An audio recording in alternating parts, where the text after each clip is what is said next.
Hi, Misha here, and I thought it would be fun to kind of revisit various clone and Stormtrooper types, but in more detail and in smaller videos.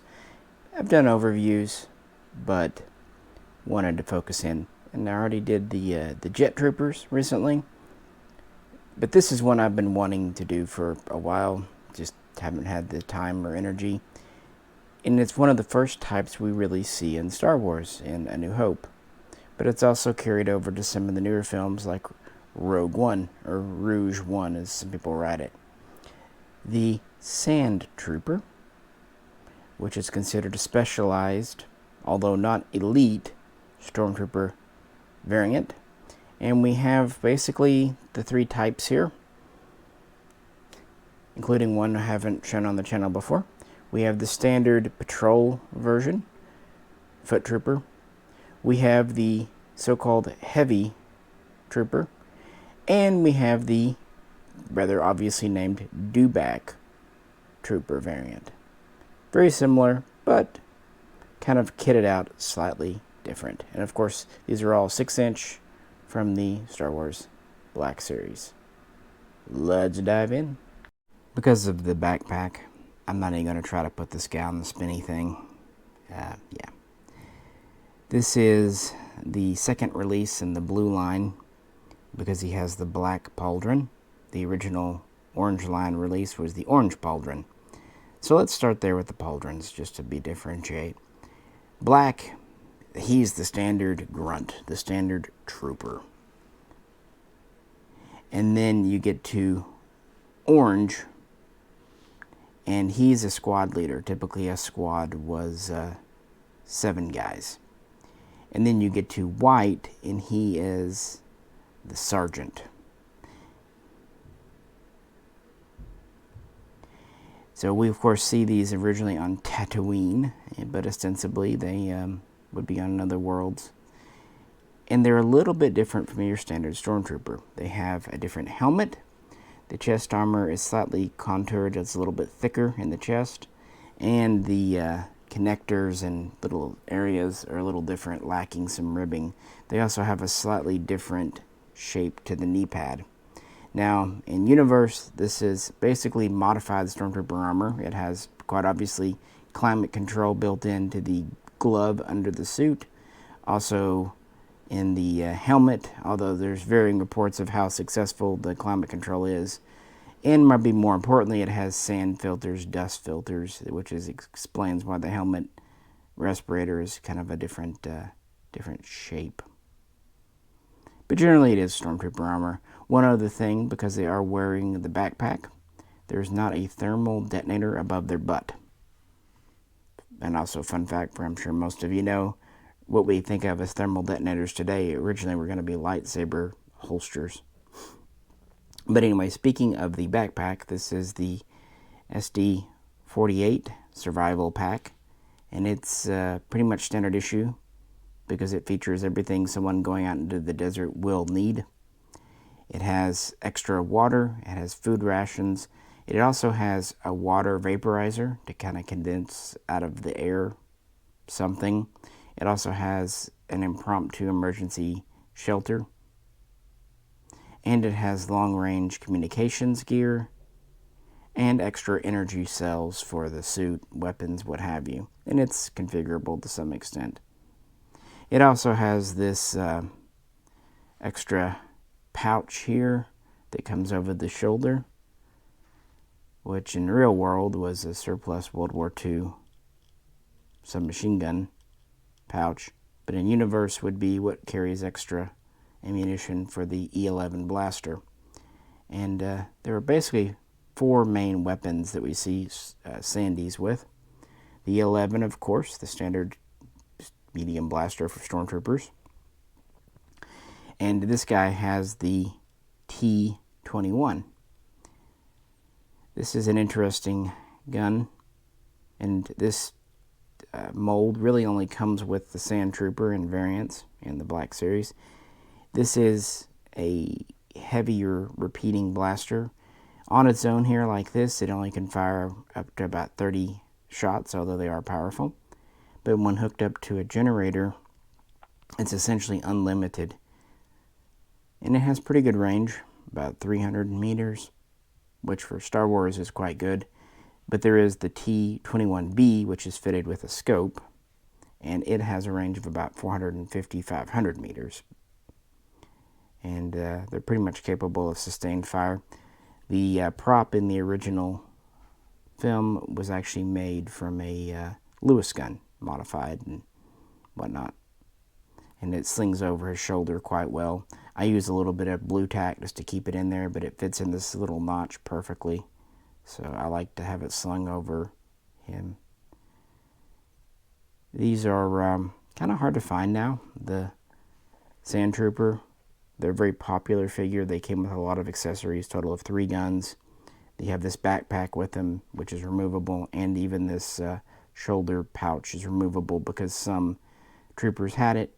They're very popular army builders, and even though they released them in the orange and the blue lines, they haven't done so in a while. And it's, of course, on the what we call the old Stormtrooper body, which I never really care. I'm not playing with these, and I don't do dynamic poses. I just do them in videos for you. But yeah, we see these on Tatooine, and we actually know, at least in kind of beta canon and whatnot, that some were actually old clone troopers, but most are your current Stormtrooper recruits from the whole TK program.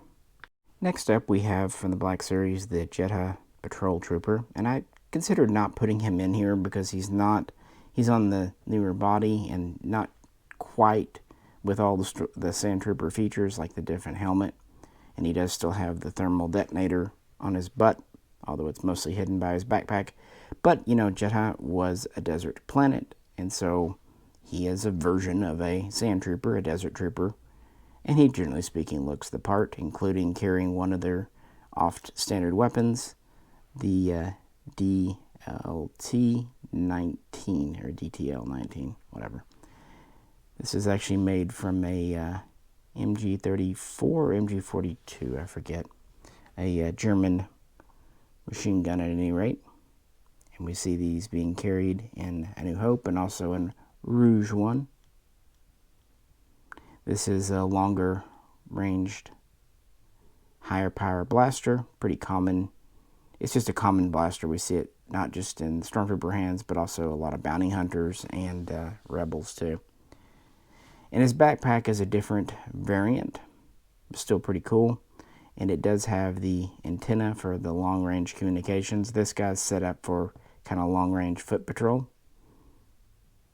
He carries water and other supplies, and presumably probably energy packs in his backpack here. It's kind of interesting. This figure, the backpack actually goes on with straps, like a real backpack. With the original Sandtrooper, it just pegs into his back, although it's nicely concealed. So it's kind of neat. He also has a pauldron. It bugs some people that the strap for the backpack goes over the pauldron when technically it should go under it. And if you really want to, you can pull the pauldron off, put the backpack on, and put the pauldron back on. But when you do that, you're pretty much locking the backpack onto the guy.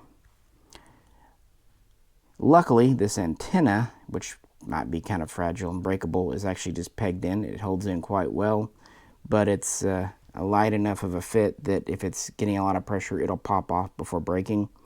Also, fun fact, when I was unboxing this guy, I didn't know it was in there, so I didn't pull it out. I pulled the backpack out and the gun out. Again, I can't see in the plastic, and it's so thin, I just overlooked it. Luckily, I don't throw away my packaging immediately, thing I learned a long time ago, even as a kid, until I make sure. But unlike when I was a kid and I could double check, there was no YouTube then. Today, I just went and looked at a video, not today, but in modern times, and noticed that there should be an antenna for the Jedha Trooper. And luckily, I hadn't tossed the box yet. Went through the trash bag that I throw them all in because I don't keep my boxes. And sure enough, it was still taped into the box, and I rescued it. Similar things have happened, like with the data pad that came with the Rebel Fleet Trooper. But I try to be pretty careful before throwing stuff out. Things you learn when you can't see. But he's really neat. He's a neat figure. But he just comes with the one gun and the backpack with 2 pieces and straps and a pauldron. But since Jedha is a desert planet, I'm counting it.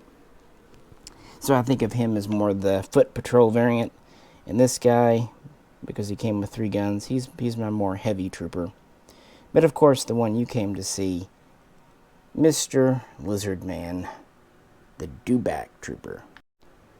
Definitely a treat for original trilogy and A New Hope fans that the Black Series did this. And they did it very well. And we do see these in the show. Now, why mechanized troopers in a Star Empire would be riding sand lizards as opposed to speeders, or I don't know. It's cool. That's how Star Wars rolls. It's the rule of cool.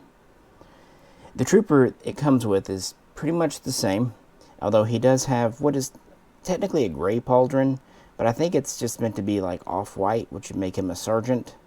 Let me know if you know differently, because I couldn't really find a thing for gray. Otherwise, the figure is the same, but his accessories are different. He comes with a pike electro staff for riding the lizard, probably prodding the lizard. But I would also like to think he probably uses it to prod disruptive civilians, kind of a non-lethal thing. I mean, yeah. He also comes with the DLT-19 rifle, which I kind of strapped here. That's the only kind of ding. I wish there was a place to peg this in, either on his saddle or him, because I want him holding the pike and the reins, but I want him to have a gun. So, oh well. But he has the backpack, standard, and lots of pouches and whatnot on his holster, on his saddle and the straps, and that all actually does come off too, although you wouldn't want to do it too often because it pegs in quite tightly.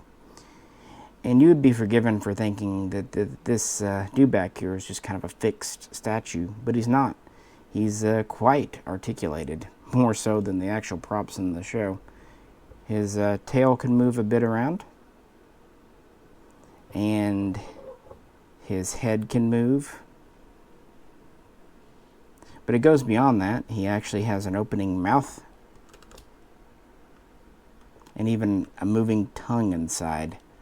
Don't ask me why, but he does. It's kind of neat.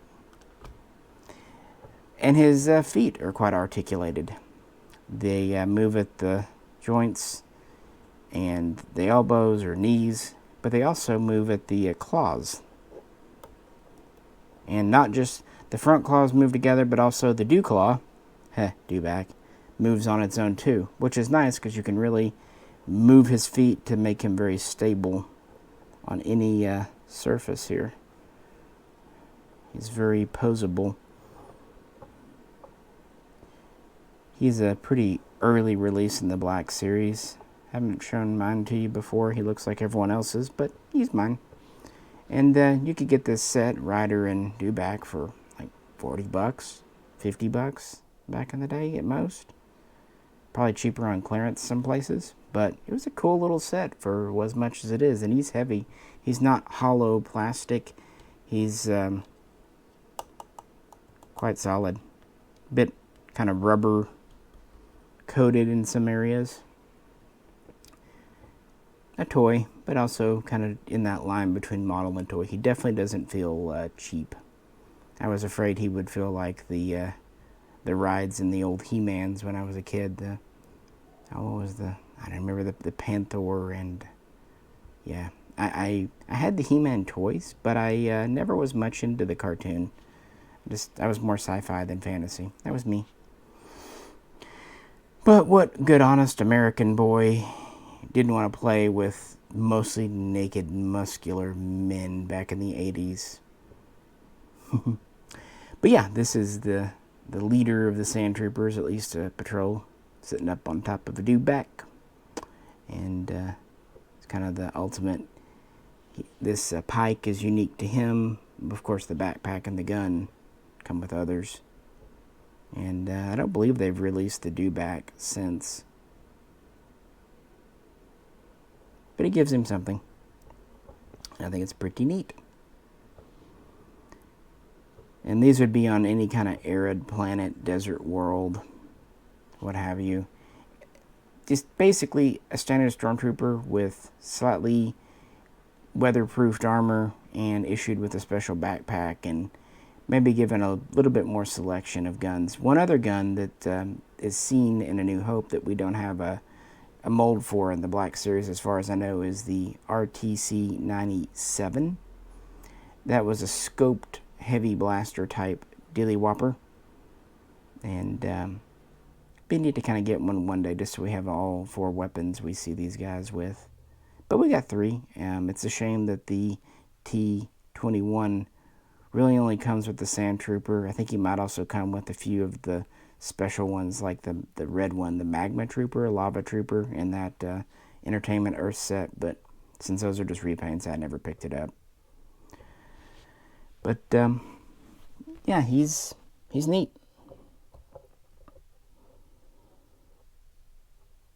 And for those of us who grew up on A New Hope, just kind of goes in. So which configuration do you like the best? I mean, I do think the Jedi guy fits in really well. Of course, the Classic is one of the best Black Series figures. But the new body, you can see how well the elbow moves on this guy, the pinless thing.